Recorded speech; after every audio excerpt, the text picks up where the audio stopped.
எல்லா நபிமார்களுடைய மைய கரு செய்திகள் பலவற்று இருந்தாலும், வரலாறு சம்பவங்கள் பலவற்று இருந்தாலும், அதனுடைய மைய கரு என்பது சத்தியத்தை எடுத்து சொல்லி மக்களை அழைப்பது. எல்லோருக்கும் அல்லாஹ் கொடுத்தான், எல்லா நபிமார்களுக்கும் கொடுத்தான். எல்லா நபிமார்களும் இந்த சத்தியத்தை நிலைத்திருக்கக்கூடிய நேரத்தில் மக்களுக்கு எடுத்துரைத்து சத்தியத்தின்பால் அழைப்பு விடுக்கக்கூடிய மக்களாக இருந்தார்கள். தூதர்களுடைய சமுதாயங்கள், சில சமுதாயம் அவ்வாறு இருந்தன. தூதர்கள் இந்த சத்திய செய்தியை எடுத்துரைத்தார்கள். எதற்காக? ஏன் சொல்வதனால் என்ன பலன்? ஒவ்வொரு மனிதர்களுக்கும் அதை அல்லாஹ் ரப்பல் ஆலமீன் சொல்லுகின்ற பொழுது ஒவ்வொரு மனிதர்களுக்கும் ஒரு முன்னோக்கிய இலக்கு உள்ளது, திசை உள்ளது. எவர்கள் அதனை நோக்கி அவர்கள் பயணிக்கிறார்களோ அது அவர்களுக்கு நன்மை உடையதாக மாறுகிறது, அது அவர்கள் மறுமை வாழ்க்கையில் சிறந்ததாக மாற்றப்படுகிறது. அவ மறுமை வாழ்வை கொண்டு இன்றைக்கு பயணிக்கக்கூடிய இறை நம்பிக்கை கொண்ட ஒவ்வொரு மக்களுக்கும் மறுமையுடைய அந்த சுவனத்தை பெற வேண்டும் என்ற எண்ணம் இருக்கக்கூடிய ஒவ்வொருவருக்கும் இந்த உலகத்திலே சத்தியத்தை எடுத்து சொல்ல வேண்டும் என்ற ஆசை, சிந்தனை இருக்கப்பட வேண்டும். அதன்பால் எவ்வளவு விதமான துன்பங்கள் நேர்ந்தாலும் சரி, துயரங்கள் நேர்ந்தாலும் சரி, சத்தியத்தை மக்களுக்கு எடுத்து சொல்லி அதன்பால் அழைப்பு பணி செய்வதுதான் இதிலே முதன்மையான நோக்கமாக இருக்கிறது. எல்லா நபிமார்களுக்கும் கொடுக்கப்பட்டதும் அதுதான். இதை குறிப்பாக சொல்வதாக இருந்தால் நபி நூஹ் அலைஹிஸ்ஸலாம் அவர்களை எடுத்து பாருங்கள். நபி நூஹ் அலைஹிஸ்ஸலாமை பற்றி அல்லாஹ் திருமறை குர்ஆனிலே சொல்லுகிறார், 1000 வருடங்களுக்கு 50 வருடம் குறைவாகவே அவர் மக்களுக்கு மத்தியில் வசித்தார். 1000 வருடங்களுக்கு 50 வருடங்கள் குறைவாகவே அவர் மக்களுக்கு மத்தியில் வசித்தார். அப்படி என்றால் 950 வருடங்கள் அவர் இருந்திருக்கிறார். நம்மிடத்தில் ஒரு கேள்வி கேட்டால் நபி நூஹ் அலைஹிஸ்ஸலாமை பற்றி ஒரு விஷயத்தை சொல்லுங்கள் என்று கேட்டா 950 வருஷம் இருந்தார். எவ்வளவு பெரிய பிரச்சார பயணத்தை மேற்கொண்டிருப்பாரு. 950 வருடமும் ஒரு சமுதாயத்திற்கு மத்தியிலே சத்தியத்தை எடுத்து சொல்வது என்பது சாதாரணமான செய்தியாக இன்றைக்கு எண்ணிவிட முடியுமா? 30 வருஷம், 40 வருஷம், 50 வருடம் என்றாலே நமக்கு ஒரு வார காலம் என்றாலே அழைப்பு பணியிலே சிறு தொய்வு ஏற்பட்டு விடுகிறது, கவனக்குறைவு ஏற்பட்டு விடுகிறது, அலட்சிய போக்கு ஏற்பட்டு விடுகிறது. இந்த உலக வாழ்க்கைக்காக அதை நிறுத்திவிடக்கூடிய சூழ்நிலை இருக்கிறது. யாராலும் மறுக்க இயலாது.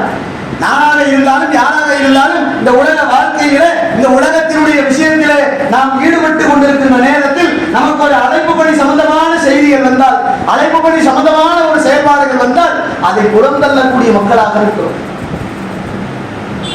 2 விதத்தில் எடை போட்டுக் கொள்ளுங்கள். ஒரு மனிதனுக்கு 2 விதமான செய்தி, 2 விதமான செயல் இருக்கிறது. இந்த நேரம், இந்த நிமிடம் ஒருவர் தாவா களத்திற்கு அழைப்பு பணிக்கு செல்ல வேண்டும்.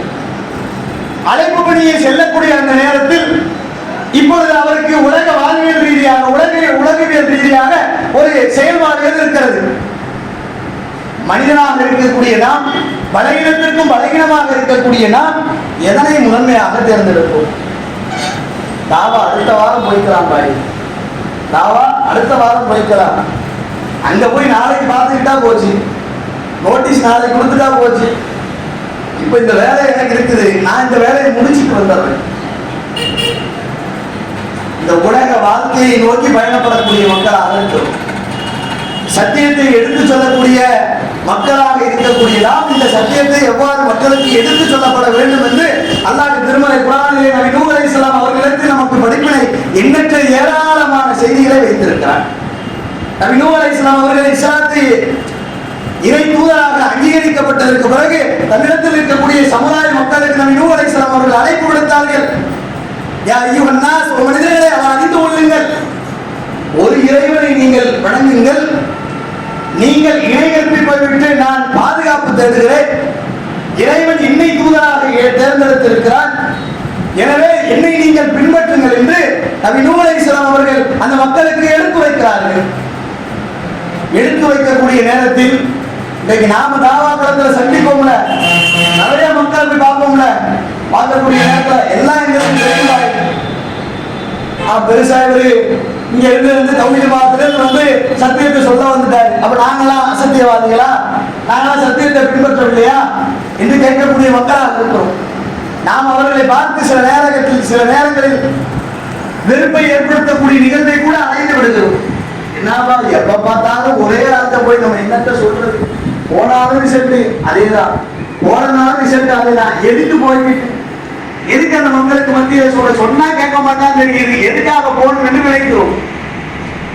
ஆனால் நபி நூஹ் அலைஹிஸ்ஸலாம் அவர்கள் இந்த சத்தியத்தை எடுத்து சொல்லுகின்ற பொழுது அந்த சமுதாய மக்களும் அப்படித்தான் இருந்தார்கள்.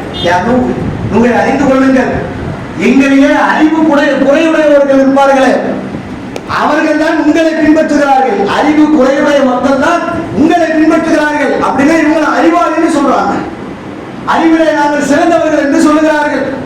சொல்லப்படக்கூடிய நேரத்தில் நபி நூஹ் அலைஹிஸ்ஸலாம் அவர்கள் அந்த மக்களுக்கு சொல்லுகிறார்கள், அதாவது மக்களை அறிந்து கொள்ளுங்கள், அல்லாஹ் தன்னுடைய அருளை எனக்கு முழுமைப்படுத்தியிருந்து எந்த விதமான தடுப்பும் இல்லாமல் எனக்கு விரிவடைய செய்திருந்தும் உங்களுக்கு அல்லாஹ் அதை திரை போட்டு மறைக்கப்பட்டிருந்தால் நான் என்ன உங்கள் மீது திணிக்கவா முடியும் என்று கேட்டார்கள். எவ்வளவு பெரிய வார்த்தை! அழைப்பு பணி செய்யக்கூடிய நேரத்தில் இந்த மக்களுக்கு எவ்வளவு அழகான செய்திகளை எடுத்துரைத்தார். அல்லாஹ் அவருடைய அருளை எனக்கு முழுமைப்படுத்தியிருக்கிறார். இன்றைக்கு ஒவ்வொரு முகமையிலும் அப்படி பார்க்க வேண்டும். அல்லாஹ் எனக்கு இந்த செய்தியை கொடுத்திருக்கிறார், எனக்கு இந்த சத்தியத்தை எடுத்துரைக்கக்கூடிய செய்தியை கொடுத்திருக்கிறார். என்னால் முடிந்த அளவிற்கு என்னுடைய உடலாலும் உழைப்பாலும் ஆரோக்கியத்தாலும் பொருளாதாரத்தினாலும் நான் இந்த மார்க்கத்தை எடுத்து சொல்ல வேண்டும். அல்லாஹ் அந்த அருளை எனக்கு தன்னிறைவரை செய்திருக்கிறார் என்று நம் ஒவ்வொருவரும் அல்லாஹ்வுடைய தூதராக இருக்கக்கூடிய நபி நூஹ் அலைஹிஸ்ஸலாம் அவர்களிடத்தில் படிப்பினை பெறுவதற்கான செய்திகள் இருக்கிறது. அப்பொழுது மக்களுக்கு சில செய்திகளை எடுத்துரைக்கிறார். அந்த மக்கள் சொல்றாங்க, யானோ நீங்க என்ன செய்றீங்க, மக்கள்ல ஒருவராக தான் நாங்க உங்களை பார்க்கிறோம், சாதாரணமான எங்கள்ல ஒரு ஆள் தான் நீங்க என்று சொல்லப்படக்கூடிய அந்த நேரத்தில் நபி நூஹ் அலைஹிஸ்ஸலாம் அவர்கள் சொல்லுகிறார்கள், அதான் மக்களை அறிந்து கொள்ளுங்கள், நான் வானவர்கள் என்று உங்களுக்கு மத்தியிலே சொல்ல மாட்டேன். இந்த செய்திகளை எடுத்து படிச்சு பார்த்தோம்னா அவ்வளவு அழகான செய்திகள். நபி நூஹ் அலைஹிஸ்ஸலாம் அவங்க மக்களுக்கு எடுத்து சொல்லக்கூடிய அந்த தன்மை இருக்கிறது, அந்த சிறப்பு இருக்கிறது, பேசக்கூடிய அந்த பேச்சு இருக்கிறது, நளினம் இருக்கிறது, அவ்வளவு செய்திகளை நம்மால் படிப்பினையாக பார்க்க முடிகிறது.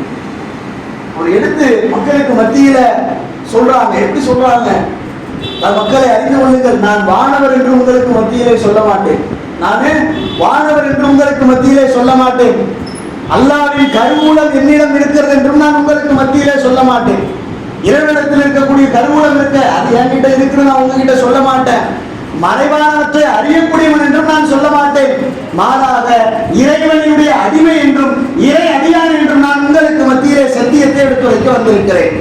நீங்கள் என்னை பின்பற்றினால் நாளை அல்லாஹ் உங்களை சுவனத்தில் நுழைக்க செய்வார். நீங்கள் இந்த சத்திய நெறியில் இந்த மார்க்கத்தில் நீங்கள் பிரவேசிக்க செய்தால் அல்லாஹ் மறுமையை உங்களுக்கு வசப்படுத்தி கொடுக்க இருக்கிறார். அல்லாஹ் வாக்குறுதி அளித்திருக்கிறார். அல்லாஹ் உண்மையாளர். எனவே அவனுடைய செய்தியின் பக்கம் அவருடைய மார்க்கத்தின் பக்கம் நீங்கள் வாருங்கள் என்று நபி நூஹ் அலைஹிஸ்ஸலாம் அவர்கள் சொல்கிறார். இந்த செய்தி நம்முடைய உள்ளத்தில் ஆழமாக பதிவு செய்ய வேண்டும். இந்த சத்தியத்தை எடுத்து சொல்லக்கூடிய நேரத்தில் நம்ம இடத்தில் இருக்கக்கூடிய மக்களுக்கு மத்தியிலே நமக்கு சில பிரச்சனைகள் ஏற்படும். நம்ம நிறைய பார்த்துக்கணும். தாவாக்களத்துல போகக்கூடிய நேரத்துல போய் எப்படி சொல்றது, நம்மளை திட்டிடுவாங்களே, போய் கண்டுக்கவே மாட்டேங்கிறாங்க, அவங்கள்ட்ட போய் நாம போய் எப்படி சத்தியத்தை சொல்றது, எங்ககிட்ட முகம் கொடுத்து கூட பேச மாட்டாங்க, போய் நாங்க எப்படி சொல்றது என்று சொல்லக்கூடிய நிலை இருக்கும். ஆனால் நாம் சொல்வது இறை மார்க்கத்திற்காக, நாம் சொல்வது இறைவனுடைய நன்மைகளை பெறுவதற்காக, சுயநலத்திற்காக ஓடக்கூடிய இந்த உலகத்தில் ஒவ்வொருவரும் சுயநலத்திற்காகத்தான் யோசிக்கிறோம். யாருமே இங்க பொதுநலன் என்று சொல்ல முடியாது. இன்றைக்கு நாம் தொழுகிறோமே, தர்மம் செய்கிறோமே, பொதுநலனுக்காக இறைவனுக்காக செய்யக்கூடிய அந்த பணி எதற்காக செய்யப்படுகிறோம்? எனக்கு நன்மை கிடைக்க வேண்டும், நான் அதிலே நன்மை பெறக்கூடியவனாக இருக்க வேண்டும். தாவாக்களத்தில் செய்யக்கூடிய பணி எனக்கு நன்மை கிடைக்க வேண்டும். சுயநலம் இருக்குல்ல, எனக்கு நன்மை கிடைக்கணும், நான் போகணும், அவனுக்கு நன்மை கிடைக்கும், அதனால அவனுக்கு நன்மை கிடைக்கும், இவனுக்கு நாம செஞ்சா இவனுக்கு போய் பங்கு சேரும், இப்படி என்பது கிடையாது. சுயநலத்திற்காக ஓடக்கூடிய இந்த உலக வாழ்க்கையில் மார்க்கத்தை நாம் எடுத்து சொல்வதும் சுயநலனுக்காக. எந்த சுயநலம் என்று சொன்னால் நன்மைகளை பெறுவது சுயநலம். அந்த சுயநலோடு அந்த சுயநல பண்போடு நாம் செயல்பட வேண்டும். மக்களுக்கு சத்தியத்தை எடுத்துரைப்பதன் வாயிலாக அல்லாஹ் நமக்கு நன்மைகளை வைத்திருக்கிறார். இதிலே எவ்வளவு பெரிய பிரச்சனைகள் வந்தாலும், எவ்வளவு பெரிய இன்பங்கள் வந்தாலும், எவ்வளவு பெரிய துன்பங்கள் வந்தாலும் அது அல்லாஹ்வை சார்ந்தது. பொறுப்பேற்பதற்கு அல்லாஹ் தயாராக இருக்கிறார். அப்படிப்பட்ட பொறுப்பாளரிடத்திலே பொறுப்பை விட்டுவிட்டு தாவா காலத்திலே நம்முடைய பணியை அழகிய ஒரு அழைப்பு பணியை செலுத்த வேண்டும். அல்லாஹ்வுடைய தூதர் காலத்தில் இருக்கக்கூடிய நமக்கு கொடுக்கப்பட்ட அற்புடைகளிலும் மிகப்பெரும் அற்புடையாக நபிகளார் அவர்களை எடுத்து வாருங்கள். அல்லாஹ்வுடைய தூதர் காலத்தில் நபி ஸல்லல்லாஹு அலைஹி வஸல்லம் அவர்கள் மக்களுக்கு மத்தியிலே சத்திய பிரச்சாரம் செய்யப்படக்கூடிய நேரத்தில் மக்கள் எல்லாம் எப்படி இருந்தார்கள்? ஏகத்துவத்தில் ஆரம்ப கட்டத்தில் ஏதோ அங்கொன்றும் இங்கொன்றுமாக இருந்தார்கள். மறைந்து மறைந்து இந்த சத்திய இஸ்லாத்தை பின்பற்றக்கூடிய மக்களாக இருந்தார்கள். ஒரு கட்டத்தில் அல்லாஹ் ரப்பல் ஆலமீன் அல்லாஹ்வுடைய தூதருக்கு சத்திய பிரகடனத்தை ஏற்படுத்துகிறார். சத்தியத்தை எடுத்துரைக்கக்கூடிய செய்தியை சொல்லுகிறார். யா முஹம்மத், உங்களுக்கு அறிவிக்கப்பட்டதை நீங்கள் பகிரங்கமாக எடுத்துரைப்பீராக. அவர்கள் வெறுந்த போதிலும் சரி, அவர்கள் வெறுத்தாலும் உங்களுக்கு அறிவிக்கப்பட்டதை நீங்கள் பகிரங்கமாக எடுத்துரையுங்கள் என்று அல்லாஹ்வுடைய தூதரிடத்தில் அல்லாஹ் ரப்பல் ஆலமீன் கட்டளையிடுகிறார். அல்லாஹ்வுடைய தூதர் எல்லா மக்களிடத்திலும் அழைந்து சத்தியத்தை சொன்னார்கள். ஊருக்காக பார்க்கவில்லை, குலத்திற்காக பார்க்கவில்லை, ஏற்றத்தாழ்விற்காக பார்க்கவில்லை, நிலத்திற்காக பார்க்கவில்லை. அல்லாஹ்வுடைய தூதர் இறைவனுடைய சத்திய செய்தியை பின்பற்றி கொண்டிருக்கக்கூடிய நாம் இந்த சத்திய செய்திகளை மக்களுக்கு மத்தியிலே சொல்ல வேண்டும் என்ற ஒரே காரணத்திற்காக, மறுமையிலே இதனால் நம்முடைய மறுமை வாழ்வு பாழாகிவிடக் கூடாது என்ற காரணத்திற்காக அல்லாஹ்வுடைய தூதர் எல்லா மக்களையும் அழைத்து சொன்னார்கள். அதிலே அல்லாஹ்வுடைய தூதருடைய உறவினர்களும் இருந்தார்கள். எல்லாரும் இருந்தாங்களா? புகை ஒரு குண்டின் மேல் ஏறி நின்று அல்லாஹ்வுடைய தூதர் சத்திய பிரகடனத்தை ஏற்பாடு செய்தார்கள். மக்களை அழைத்தார்கள். இந்த குண்டின் பின்னால் ஒரு குதிரைப்படை உங்களை தாக்க வருகிறது என்று சொன்னால் நீங்கள் அதை நம்புவீர்களா? எல்லா மக்களும் ஏற்றுக்கொண்டார்கள். நாம் நம்புவோம். ஏன்? நீங்கள் உண்மையாளர். அல்லாஹ்வுடைய தூதர் ஆரம்ப காலத்திலிருந்து நபித்துவத்தை அடைவதற்கு முன்னதாக இருந்து மக்களுக்கு மத்தியிலே உண்மை பேசக்கூடியவராக இருந்தார். சில விஷயங்களை இறைவனுக்கு இடைவிற்பிக்கக்கூடிய காரணங்களை வெறுக்கக்கூடியவராக இருந்தார். ஒரு குன்றின் மீது ஏறி நின்று இன்றைக்கு மக்களுக்கு மத்தியிலே ஏறி சொல்வது என்பது சாதாரணமான செய்தியா? இந்த பஜார், இந்த பஜார்ல போயிட்டு எல்லாரும் வாங்க, ஒரு இறைவனை தான் வாங்கணும், அல்லாஹ் தவிர யாரும் இல்லைன்னு சொல்லி அப்படி ஒரு பகிரங்க அழைப்பு செய்ய சொன்னா நம்ம செய்வோமாங்க? ஒரு நிலை என்னவாக இருக்கும்? ஆனால் அல்லாஹ்வுடைய தூதர் செய்தார்கள். இறை கட்டளையை ஏற்றவர்களாக செய்தார்கள். இறைவனை விரும்பக்கூடியவர்களாக செய்தார்கள். எல்லா மக்களையும் அழைச்சாங்க. உற்றார் உறவினர்கள், மாமன் மச்சின் எல்லாரும் கூப்பிட்டார்கள். நீங்கள் வணங்கக்கூடியது அனைத்தும் பொய் என்றார்கள். நீங்கள் வணங்கக்கூடியது அனைத்தும் இணைப்பிற்கு உண்டான சாயல், இணைப்பிற்கு உண்டான காரணம் என்றார்கள். இணை வைப்பினுடைய வாசலை அடைப்பதற்கு முதல் பிரச்சாரத்தை அல்லாஹ்வுடைய தூதர் ஆரம்பித்தார்கள். எல்லா மக்களும் ஏற்க மறுத்தார்கள். அபுல் அஹப் அவர்கள் என்ன செஞ்சார்கள்? மன்னவாரி தூக்கி அடைச்சார்கள். நம்ம ஒவ்வொரு சூழலையும் ஓதக்கூடிய தப்பத்தியதா அபுல் அஹப், அபுல் அஹபினுடைய இரு கைகளும் அழிந்தன, நாசமாகட்டும். அந்த தப்பத்தியதா அபுல் அஹப் தப்புன்னு இருக்குல்ல, அது எவ்வளவு பெரிய சூழல், அதற்கு பின்னணியிலே எவ்வளவு பெரிய சம்பவங்கள் இருக்கிறது. ஆனால் அல்லாஹ்வுடைய தூதர் சத்திய பிரச்சாரத்தை மேற்கொண்டார்கள். கடைசியாக அல்லாஹ்வுடைய தூதர் மக்காவை விட்டு விரட்டப்பட்டு ஆதரவற்றவர்களாக மதீனாவிற்கு தஞ்சமடைந்தார்கள். எண்ணி சொல்கிற சில பேர் அந்த இஸ்லாத்தை ஏற்றுக்கொண்டிருந்தாலும் அல்லாஹ்வுடைய தூதர் மதீனாவிற்கு தஞ்சமடைந்ததற்கு பின்னால் அல்லாஹ் ரப்பல் ஆலமீன் இந்த சத்திய இஸ்லாத்தை ஆழ விருட்சமாக பாட செய்திருந்தார். மக்களுக்கு விரிவுரை செய்திருந்தார். எல்லா மக்களும் இஸ்லாத்தை ஏற்றுக்கொள்ளக்கூடிய அளவிற்கு ஹிஜ்ரி 8 பத்தக மக்கா அல்லாஹ்வுடைய தூதர் மக்காவிற்குள்ளாக அடியெடுத்து வைத்தார்கள். ஒரு ஊரில் இருந்து சத்தியத்தை எடுத்து சொல்லி பல்வேறு விதமான துன்பங்களுக்கு உள்ளாக்கப்பட்டு அல்லாஹ்வுடைய தூதர் இந்த மக்காவை விட்டு மதீனாவிற்கு சென்றதற்கு பிறகு மக்காவிலே சொல்வதற்கு ஆள் கிடையாது. இப்பொழுது செய்து கற்பனை செய்வார்கள். ஒரு ஊரிலே 2 பேர் இருந்து தௌஹீதை எடுத்து சொல்லிக் கொண்டிருக்கிறார்கள். ஒட்டுமொத்த ஊர் மக்களும் சேர்ந்து அவர்களை அடித்து இந்த ஊரை விட்டு விரட்டப்படுகிறார்கள். சொல்லக்கூடிய 2 பேரும் ஊரை விட்டு காலி செய்துவிட்டு வேறு ஊருக்கு சென்று விட்டார்கள். அந்த இஸ்லாம் வளர்வதற்குண்டான, ஏகத்துவம் ஏற்படுவதற்குண்டான, சத்தியபாதை அழைப்பதற்குண்டான வாய்ப்பு இருக்கிறதா? நம்முடைய அறிவை கொண்டு சிந்தித்து பார்த்தா கிடையாது. யதார்த்தம் கிடையாது. ஏன்னா இருக்கிற 2 பேர் தான் வெளில போயிட்டாங்க, எப்படி வளரும்? அல்லாஹ்வுடைய தூதர் அதோடு மக்காவை விட்டு மதீனாவிற்கு சென்றார்கள். சத்திய இஸ்லாத்தை ஏற்றுக்கொண்ட மக்களும் படைப்படையாக புறப்பட்டு அல்லாஹ்வுடைய தூதரிடத்தில் தஞ்சமடைந்தார்கள். மீண்டும் அல்லாஹ்வுடைய தூதர் மக்காவிற்குள் அடியெடுத்து வைத்தார்கள். ஹிஜ்ரி 8 10 மக்கா. அல்லாஹ்வுடைய தூதர் அவர்கள் மக்காவிற்குள் அடியெடுத்து வைக்கின்ற அந்த நேரத்தில் ஒட்டுமொத்த மக்கமான நகரமும் அல்லாஹ்வுடைய தூதரை கரங்களை பற்றி பிடித்து அஷ்ஹது அல்லா இலாஹ இல்லல்லாஹ் வ அஷ்ஹது அன்ன முஹம்மதன் அப்துஹு வ ரசூலுஹு திருக்கலிமாவை மொழிந்து ஒட்டுமொத்த மக்கமான நகரம் முழுவதும் இஸ்லாத்தை ஏற்றுக்கொண்டார்கள். எப்படி நிகழ்ந்தது? படைத்த ரப்புல் ஆலமீன் இந்த மார்க்கத்தை வளர்க்க நாடிவிட்டார் என்று சொன்னால் நாம் செய்யவில்லை என்றாலும் பிற மக்களை கொண்டு செய்ய வைப்பார். அதை நாம் நினைத்துக் கொள்ள வேண்டும். நாம் ஒவ்வொருவரும் ஒவ்வொரு நாளும் அதை எடை போட்டுக் கொண்டே இருக்க வேண்டும். இன்றைக்கு நான் சொல்லல, ஒருவேளை என்னால் சொல்ல முடியாம தவறி போய்விட்டது என்று சொன்னால் அல்லாஹ் வேறொரு சமுதாயத்தை உருவாக்குவான், வேறொரு நபரை உருவாக்குவான். அவர் நம்மை விட சிறந்தவராக எடுத்துச் சொல்லக்கூடியவராக இருப்பார். எவ்வளவு பேர் பார்க்கிறோம்.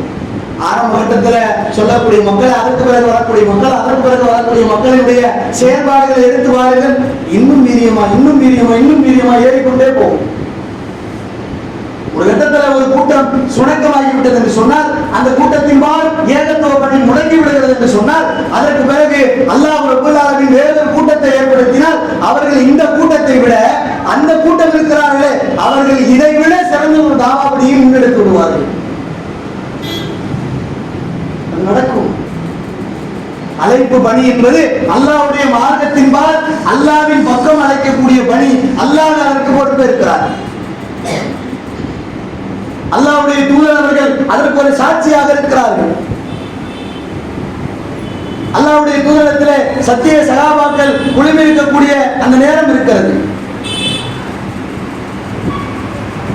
அந்த நேரத்திலே அல்லாஹ்வுடைய தூதர் ஒரு வசனத்தை மேற்கோள் காட்டுகிறார்கள். எப்படிப்பட்ட வசனம் அது? 22வது அத்தியாயத்தில் 28வது வசனத்தை அல்லாஹ்வுடைய தூதர் சொல்றார். அல்லாஹ்வுடைய தூதருக்கு அல்லாஹ் சொல்லி காட்டுகிறான், இத்தூதர் உங்களுக்கு சாட்சியாக இருப்பதற்காகவும் நீங்கள் ஏழைய சமூகத்தாருக்கு சாட்சியாக இருப்பதற்காகவும் இதற்கு முன்பும் இவ்வேதத்திலும் அவனே உங்களுக்கு முஸ்லிம் என பெயரிட்டான். இந்த தூதர் உங்களுக்கு சாட்சியா இருக்கிறாரு. நீங்க ஏழைய சமூகத்திற்கு சமுதாயத்திற்கு சாட்சியா இருக்கிறீங்க. அதனால உங்களுக்கு இந்த வேதத்துல அல்லாஹ் எப்படி பெயர் வச்சிருக்கிறான்? முஸ்லிம் என்று அவனே பெயரிட்டான். இதை சொல்லக்கூடிய நேரத்துல சகாபாக்களுக்கு மத்தியில் இருக்கக்கூடிய அல்ஹாரிஸ் ரலியல்லாஹு அவர்கள் கேட்கிறார்கள். எப்படி கேட்கிறாங்கன்னா, நபி ஸல்லல்லாஹு அலைஹி வஸல்லம் அல்லாஹ்வுடைய தூதர் அவர்கள் அறியாமை கால அழைப்பை எவன் அழைக்கின்றானோ அவன் நரகத்திற்குரியவரில் ஒருவனாகி விட்டான். இது அல்லாஹ்வுடைய தூதர்களுக்கு சொன்னாங்க. அறியாமை கால அந்த அழைப்பை எவன் அழைக்கின்றானோ அவன் நரகத்திற்கு ஒருவனாகி விட்டான் என்று சொல்லக்கூடிய நேரத்தில் அல்லாஹ்வுடைய தூதர் அப்படி சொல்லக்கூடிய நேரத்தில் நாங்கள் கேள்வி கேட்டோம். அல்லாஹ்வுடைய தூதரே, அவன் நோன்பு நோக்கக்கூடியவனாகவும் தொழுபவனாகவும் இருந்தாலுமா? அறியாமைகளை பழக்க வழக்கம் இருக்கிறாங்க. மூட நம்பிக்கையின் பக்கம் ஒரு அழைப்பு எடுக்கிறான்னு வச்சுங்க, அவன் தொழுகிறான், நோன்பு நோக்கிறான், எல்லா விதமான பணியும் செய்யறான், அவனும் நரகத்திற்குரியவனா என்று கேட்கின்ற நேரத்தில் அல்லாஹ்வுடைய தூதர் ஆம் என்கிறார். யாரை குறிக்குது? யார் தெரிந்து கொண்டே இறை மார்க்கத்தை மறைத்து இறைவனுக்கு இணை கற்பித்து விட்டு தொழுகையும் நோக்கும் நோக்குகிறார்களோ அவருடைய அத்துணை அமல்களும் பாழாகி விடுகின்றன. பாத்திரம்ல தர்காக்களில் கந்தூரி எடுக்கிறது, ஜியாரத்து செய்கிறேன் என்ற பெயரில் கையேந்தப்படுவது, அவனுக்கு மத்தியில் கேட்கின்ற நேரத்தில் நானும் முஸ்லீம் தான், இப்ப நான் மட்டும் முஸ்லீம் இல்லைன்னு சொல்ல வரியா? நீ அல்லாஹ் வணங்கினா இப்ப நாங்க சைத்தானா வணங்குறோமா? எல்லாம் ஒரே மாதிரி கோடிங்கா இருக்கும். நாங்க அல்லாஹ் நம்பலையா? நான் தான் போய் சொல்லுறேன். சொல்லக்கூடிய பதில் தானங்க. தாவாக்களுக்கு போகக்கூடிய நேரத்தில் சொல்லுவாங்க, நான் தான் வணங்குறேன், நோம்பு நோக்குறேன், விவாதத்தை செய்யறேன், அமலை செய்யறேன், தொழக்கூடிய 5 வருஷத்து தொழிலாளியா இருப்பாரு. வெளியில வந்து தாயத்து போடக்கூடிய நபராக இருப்பார். அவர்களுக்கு அல்லாஹ்வுடைய தூதர் சொல்லக்கூடியது. அதற்கு அல்லாஹ்வுடைய தூதர் பதிலளிக்கிறார்கள். அல்லாஹ்வின் அடிமைகளான இறை நம்பிக்கை உள்ள முஸ்லிம்கள் என்று உங்களுக்கு பெயரிட்டான அந்த அல்லாஹ்வின் அழைப்பை கொண்டு இறை மார்க்கத்தை பற்றி பிடித்து மறுமையின் பக்கம் மக்களை நீங்கள் நன்மையை கொண்டு அழையுங்கள் என்று அல்லாஹ்வுடைய தூதர் சொன்னார்கள். அப்ப இறை நம்பிக்கை உள்ள இறைவனை பற்றி பிடிக்கக்கூடிய மறுமையின் பக்கம் முஸ்லிம் என்ற பெயருக்கு சொந்தக்காரர்களாக தகுதி உடையவர்களாக நீங்கள் அந்த அல்லாவின் பக்கம் அல்லாவின் அழைப்பை கொண்டு நீங்கள் அழையுங்கள். அப்ப அல்லாஹ்வுடைய தூதர் நமக்கு இங்கே சத்திய பிரச்சாரத்தை மேற்கொள்வதற்குண்டான வாசலை திறக்கப்படுகிறார்கள். அழையுங்கள் என்று சொல்கிறார்கள். இந்த வாசல் இன்றைக்கு திறக்கப்பட்டிருக்கிறது. இன்றைக்கு திறக்கப்படக்கூடிய நேரத்தில் இன்றைக்கு நம்முடைய காலகட்டங்கள் ஓடிக்கொண்டிருக்கிறது. வாழக்கூடிய காலங்கள் எவ்வளவு காலங்கள் என்பது நமக்கு தெரியாது. இந்த உலக வாழ்க்கை நம்முடைய உள்ளத்தை மதிவைக்கக்கூடியதாக இருக்கும். உலக ஆசைகளின் பக்கம் நம்முடைய மனங்கள் செல்லக்கூடியதாக இருக்கும். சைத்தான் பல்வேறு விதமான துன்பங்களை கொண்டு நம்முடைய உள்ளத்தின் பால் அச்சத்தை ஏற்படுத்துவார். நீ தாவாகலத்திற்கு சென்றால் உன்னுடைய உறவினர்களை நீ இழந்து விடுவாய். நீ தாவாகலத்திற்கு சென்றால் உன்னுடைய பொருளாதாரத்தை நீ இழந்து விடுவாய். நீ தாவாகலத்திற்கு சென்றால் இந்த சத்திய மார்க்கத்தை நீ மக்களுக்கு கொண்டு சென்றால் நீ உன்னுடைய குடும்ப சொந்த பந்தம் ரத்த பந்த உறவு அனைத்தையும் நீ இழந்து விடுவாய். உன்னுடைய நன்மைகள் எல்லாம் நீ இழந்து விடுவாய். நீ ஒருபோதும் இந்த உலகத்தில் ஜெயிக்க முடியாது என்று சைத்தான் நம்முடைய உள்ளத்தில் அச்சத்தை ஏற்படுத்துவான். இதிலிருந்து நாம் விடுபட வேண்டும் என்றால் அல்லாஹ்வை பற்றி பிடித்தவர்களாக தாவாகலத்தை முன்னோக்கிய பயணமாக நாம் இருக்க வேண்டும். ஒவ்வொரு தொழுகைக்கு பின்னாலும் ஒவ்வொரு ஜும்மாவினுடைய தொழுகைக்கு பின்னாலும் ஓதக்கூடிய சூரா என்று ஓதுவோம். அல் ஆலா என்று சொல்லக்கூடிய சப்பி ஹித்ம ரப்பிக்கல் ஆல, உன்னுடைய படைத்த இறைவனுடைய பெயரை கொண்டு நீ ஓதுவீராக. இதுல இமாம் மனமளமளன்னு ஓதுவார். இடையில ஒன்று வரும், பல்துக் சிறுனல் ஹயாத்த துன்யா வல் ஆகிரத்து ஹைரும் வஅபகா. இந்த உலகத்தை விட மறுமைதான் உங்களுக்கு சிறந்தது. இந்த உலகத்தை விட மறுமைதான் உங்களுக்கு நிரந்தரமானது. இந்த செய்தியை ஆழமாக பற்றி பிடிக்க வேண்டும். மறுமை ஒன்றுதான் நமக்கு இலக்கு. ஒரு முஸ்லிம்களாக வாழக்கூடிய நாம் மறுமை ஒன்றை இலக்காக வைத்து அழைப்பு பணிகளை செயல்படுத்த வேண்டும். அழைப்பு பணி செய்தால் சமூக அந்தஸ்து நமக்கு குறையும். நம்மிடத்தில் பல மக்கள் பிரிந்து செல்வார்கள். ஆனால் உண்மையிலேயே அவர்கள் பிரியக்கூடியவர்கள் அல்ல. அதை புரிந்து நடக்க வேண்டும். அல்லாஹ்வுடைய தூதரிடத்துல ஒரு சம்பவம் ஒன்று நிகழப்படுகிறது. அப்துல்லா பின் சலாம் அலி அவர்கள் ஒரு ஆரம்ப காலத்தில் யூதராக இருக்கிறார். ஆரம்ப காலத்தில் யூதராக இருக்கின்ற பொழுது அல்லாஹ்வுடைய தூதர் மக்கமா நகரத்தை விட்டு மதீனாவிற்கு தஞ்சமடையக்கூடிய அந்த நேரத்தில் சத்திய இஸ்லாத்தை மக்களுக்கு எடுத்துரைக்கிறார். இந்த அப்துல்லா பின் சலாம் அலி அவர்கள் என்ன செய்கிறார்கள் என்று சொன்னால், அல்லாஹ்வுடைய தூதரா யார், முகமதா அவரா இது போன்று சொல்லிக் கொண்டிருக்கிறார், யார் அவர், நான் அவரை பார்க்க வேண்டும் என்று இந்த அப்துல்லா பின் சலாம் அலி அவர்கள் அல்லாஹ்வுடைய தூதரை சந்திக்க போறார். சந்திக்க போகக்கூடிய ஒரு யூதர், ஆரம்ப கட்டத்தில் யூதராக இருக்கிறார். அல்லாஹ்வுடைய தூதருடைய செய்திகளை கேட்டறிந்து அல்லாஹ்வுடைய தூதரிடத்துல நேரா போறாங்க. யா முஹம்மது, ஓ முஹம்மதே, நீங்க தான் இறை தூதரா? வார்த்தை எப்படி வருதுன்னு பாருங்க. யா முஹம்மது, ஓ முஹம்மது, நீங்க தான் இறை தூதரா என்று கேட்கக்கூடிய நேரத்தில் அல்லாஹ்வுடைய தூதர் நான் தான் இறை தூதர், அல்லாஹ்வினுடைய அடிமை என்று சொல்லுகிறார்கள். இறைவனுடைய அடிமை என்று. உடனே இந்த அப்துல்லா பின் சலாம் அலி அவர்கள், நீங்கள் அல்லாஹ்வினுடைய அடிமை, இறை தூதர் என்று நான் நம்ப வேண்டும் என்றால் நான் உங்களிடத்துல ஒரு 3 கேள்வி கேட்கிறேன். நீங்க என்ன செய்யுங்க, அதுக்கு பதில் சொல்லிட்டீங்கன்னா நீங்க இறை தூதர்னு நான் ஏற்றுக்கிறேன். உங்களுக்கு மத்தியில 3 கேள்வி வைப்பேன். அந்த 3 கேள்விக்கு நீங்க பதில் சொல்லிவிட்டால் நீங்கள் இறை தூதர் என்று நான் ஏற்றுக்கொள்கிறேன். முதல் கேள்வி, கியாம நாளினுடைய முதல் பெரிய அடையாளம் எது? இரண்டாம் கேள்வி, சொர்க்கவாசிகளுடைய முதல் உணவு எது? மூன்றாம் கேள்வி, குடும்பவியல் சம்பந்தமான ஒரு கேள்வி. இந்த 3 கேள்விகளையும் முன்னாடி வைக்கிறார். வைக்கக்கூடிய நேரத்தில் அல்லாஹ்வுடைய தூதர் இதை பற்றின செய்தியை எனக்கு ஏற்கனவே ஜிப்ரீல் அவர்கள் அறிவித்து கொடுத்து விட்டார்கள் என்ற செய்தியை அப்துல்லா பின் சலாம் அலி அவங்க இடத்துல சொல்லிட்டாங்க. அப்துல்லா அலி அவங்க இடத்துல சொல்லக்கூடிய நேரத்தில் அவர் சொல்றாரு, ஜிப்ரீலா அவர் யூதருடைய பகைவர் ஆயிற்று, அவர் யூதருடைய மிகப்பெரிய பகைவர் ஆயிற்று, அவர் எப்படி உங்களுக்கு அறிவித்து கொடுத்தார்? இறை தூதர்களுக்கு மத்தியில் மட்டுமே இந்த செய்தி தெரியப்படக்கூடியதாக இருக்கிறது. அவர் நம்பவே இல்லை கடைசி வரைக்கும் அல்லாஹ்வுடைய தூதரை. இந்த 3 கேள்வியை முன்னாடி வச்சதற்கு பிறகு அல்லாஹ்வுடைய தூதர் சொல்லுகிறார்கள், கியாம நாளினுடைய முதல் பெரிய அடையாளம் ஒரு நெருப்பு பந்து மக்களை துரத்தும். நெருப்பு பந்து மக்களை துரத்தும்.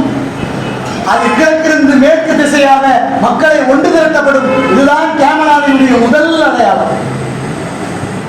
சொன்ன உடனே அப்துல்லா பின் சலாம் அவர்கள் ஆகா சரியாக சொல்லிவிட்டீர்களே, இரண்டாம் கேள்விக்கு பதில் சொல்லுங்கள். இரண்டாவது கேள்விக்கு அல்லாஹ்வுடைய தூதர் சொல்லுகிறார்கள், சொர்க்கவாசிகளுடைய முதல் உணவு மீனினுடைய ஈரல் பகுதியில் இருக்கக்கூடிய ஒரு சதை துண்டு. நிறைய பேர் ஈரல் சொல்லுவோம், அது ஈரல் கிடையாது, ஈரல் பகுதியில் இருக்கக்கூடிய ஒரு சதை துண்டு. அப்போ ஈரல் பகுதியில் இருக்கக்கூடிய ஒரு சதை துண்டுனா இவருக்கு பெரிய ஆச்சரியமாயிரும். மூன்றாவது கேள்விக்கு பதில் சொல்லுங்கள். மூன்றாவது கேள்விக்கும் குடும்பவியல் ரீதியாக குழந்தை பிறக்கக்கூடிய அந்த கேள்வி கேட்ட உடனே அல்லாஹ்வுடைய தூதர் அதற்கும் பதிலளித்து விடுவார். பதிலளித்ததற்கு பிறகு அப்துல்லா பின் சலாம் அவர்கள் சொல்லுவார்கள், அஷ்ஹது அல்லா இலாஹ இல்லல்லாஹ் வ அஷ்ஹது அன்ன முஹம்மதன் அப்துஹு வ ரசூலுஹு. நீங்கள் அல்லாஹ்வுடைய தூதர் என்றும் வணக்கத்திற்குரியவன் அல்லாஹ்வை தவிர யாருமே இல்லை என்பதை நான் ஏற்றுக்கொள்கிறேன். இப்படி ஏற்றுக்கிட்டார்ல, இப்படி சொல்லிட்டார்ல, சொன்ன உடனேயே அல்லாஹ்வுடைய தூதரிடத்துல இந்த அப்துல்லா பின் சலாம் சொல்றாங்க, அல்லாஹ்வுடைய தூதரே என்னுடைய உள்ளம் கலக்கம் அடைகிறது, கவலை அடைகிறது. வார்த்தை எப்படி மாறுது பாத்தீங்களா? நீங்க தான் முகமதுவா இறை தூதரா அப்படின்னு கேட்ட வார்த்தை அல்லாஹ்வுடைய தூதரே என்னுடைய உள்ளம் கலக்கம் அடைகிறது, கவலை அடைகிறது. ஏன்? நான் யூத சமுதாயத்தை சேர்ந்தவன், இஸ்லாத்தை நான் ஏற்றுக்கொண்டு விட்டேன். யூத சமுதாயத்தில் இருக்கக்கூடியவர்கள் பொய்யிலேயே ஊறி திளைத்தவர்கள். அவர்களுக்கு மத்தியிலே என்னை பற்றி நீங்கள் கேட்டீர்கள் என்றால் என்னை பற்றி தப்பும் தவறுமாக பேசிவிடுவார்களே. கவலை கொள்வார். சொல்லக்கூடிய நேரத்தில் அல்லாஹ்வுடைய தூதருக்கு இந்த அப்துல்லா பின் சலாம் அவங்க அழகா கோரிக்கை வைக்கிறாங்க. அவ்வளவு அருமையான செய்தி.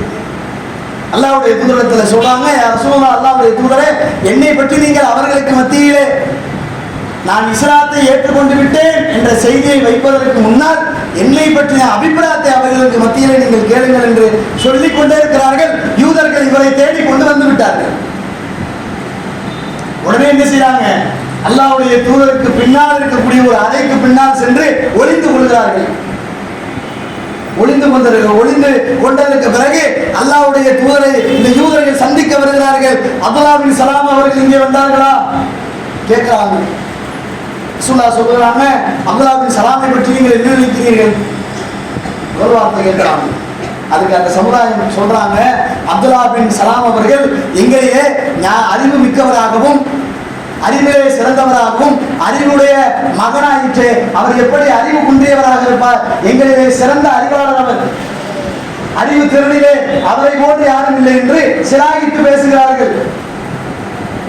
அப்ப யோசிங்க, இப்படி சிலாகித்து பேசுறாங்கல்ல, பேசினதுக்கு பிறகு அல்லாஹ்வுடைய தூதர் கேட்கிறாங்க, ஒருவேளை அப்துல்லா பின் சலாம் அவர்கள் இஸ்லாத்தை ஏற்றுக்கொண்டால்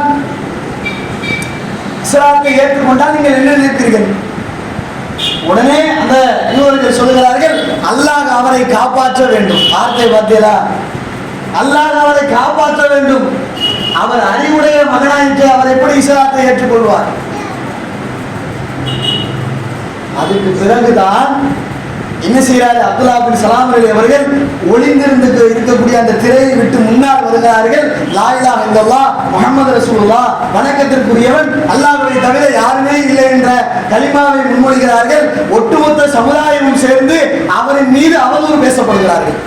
அல்லாஹ்வுடைய தூதர் சொல்றாங்க, முகமது நீங்கள் அறிந்து கொள்ளுங்கள், இவர் பொய்யர்களிலேயே மிக பெரிய பொய்யர் ஆவார்.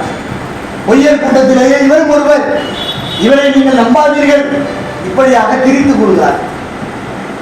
அவர் சிந்தித்து பாருங்கள், ஒரு சமுதாயத்தை இஸ்லாத்தை ஏற்றுக்கொண்டு சத்திய அழைப்பின்பால் செயல்பட்டால் அந்த மக்களுக்கு மத்தியில் எதிர்ப்பு ஏற்படும். காது கொடுத்து கேட்க மாட்டார்கள், அலட்சியம் செய்வார்கள். சரியா?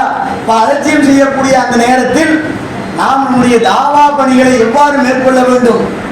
அழகிய முறையில் அவர்களுக்கு மத்தியிலே நல்லிணத்தோடு இணக்கமான முறையிலே சத்திய இஸ்லாத்தை எடுத்து சொல்ல வேண்டும். வெறுத்தாலும் சரி, எவ்வளவு ஏரியாக்கள்ல போனாலும் சரி.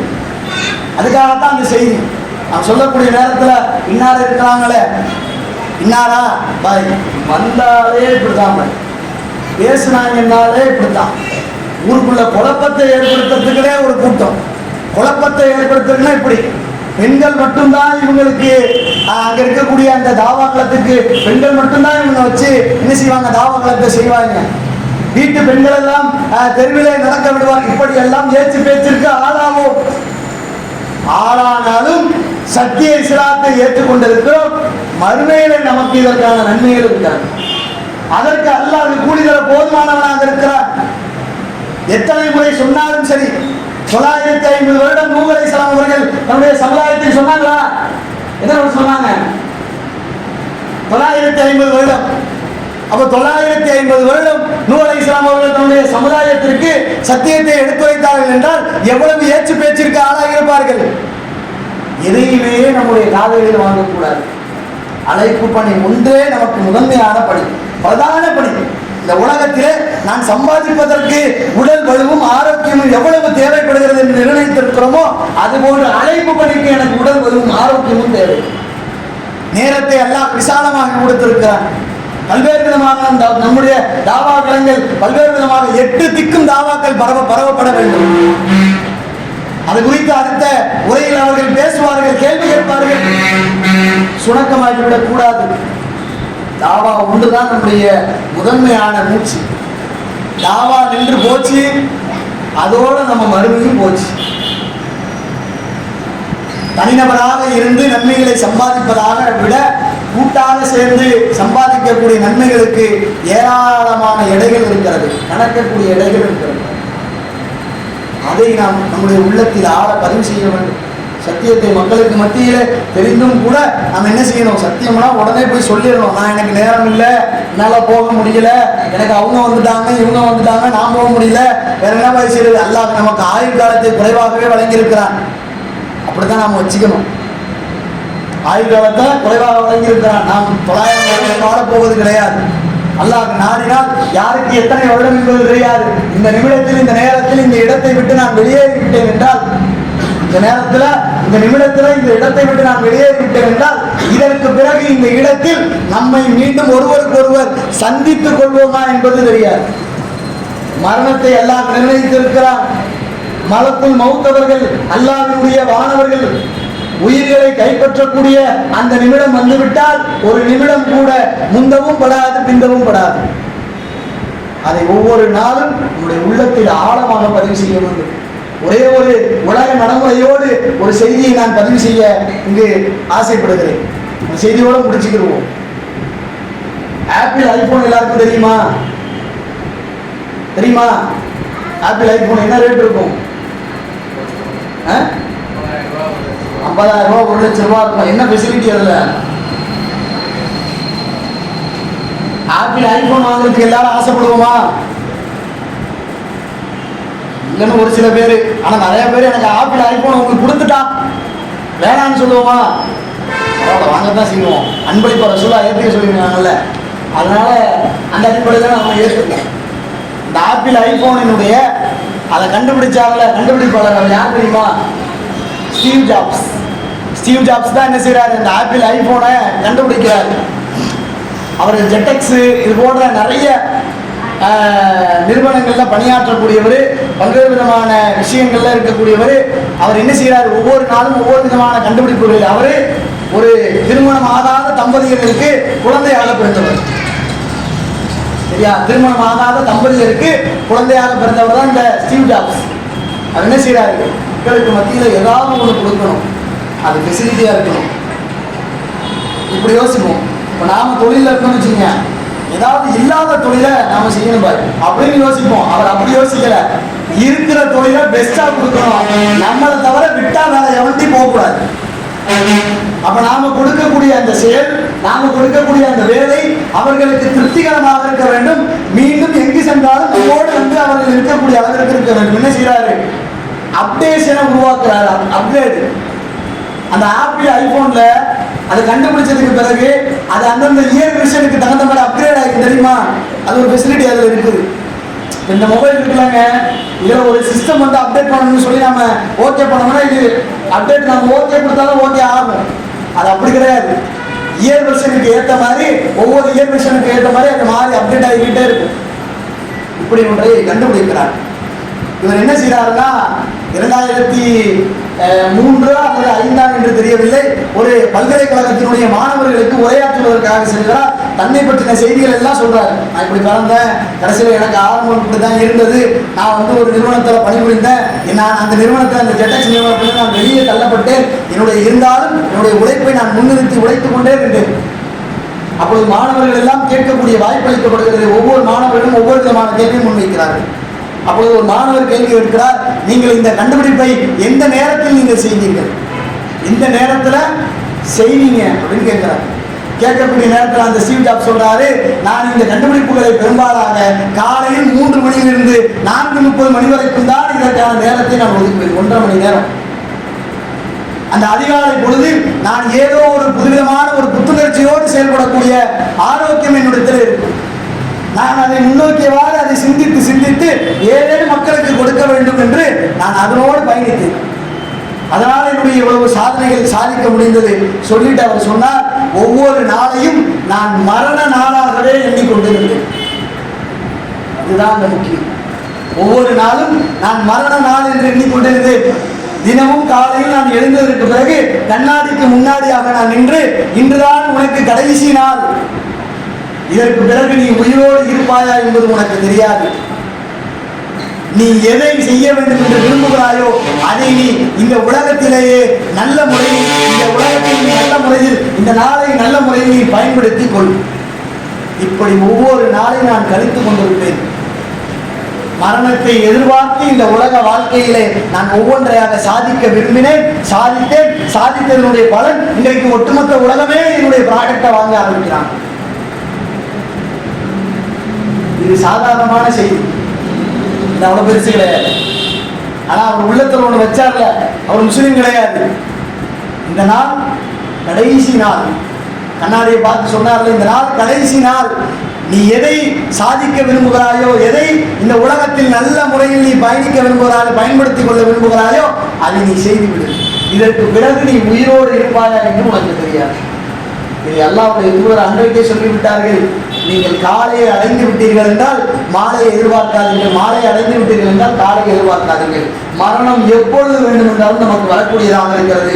அந்த மரணத்திற்கு முன்னால் நாம் நம்முடைய நன்மைகளை எவ்வாறு சேகரித்து வைத்திருக்கிறோம் என்பதை எடை போட்டு பார்க்க வேண்டும். ஒவ்வொரு நாளும் கணக்கெடுங்கள். காலை பொழுதிலிருந்து இரவு உறக்கத்திற்கு முன்னதாக வரைக்கும் அல்லாஹ்வுடைய தூதர் அந்த அல்லாஹும்ம பிஸ்மிகா அமூது வஅஹ்யா, உண்மையிலேயே அந்த பிரார்த்தனை அல்லாஹ்வுடைய தூதர் கற்றுக் கொடுத்தார்களே, அது உறக்கத்திற்கான வார்த்தை அல்ல. அரபு வார்த்தையில் அதற்கு வேறு பெயர்.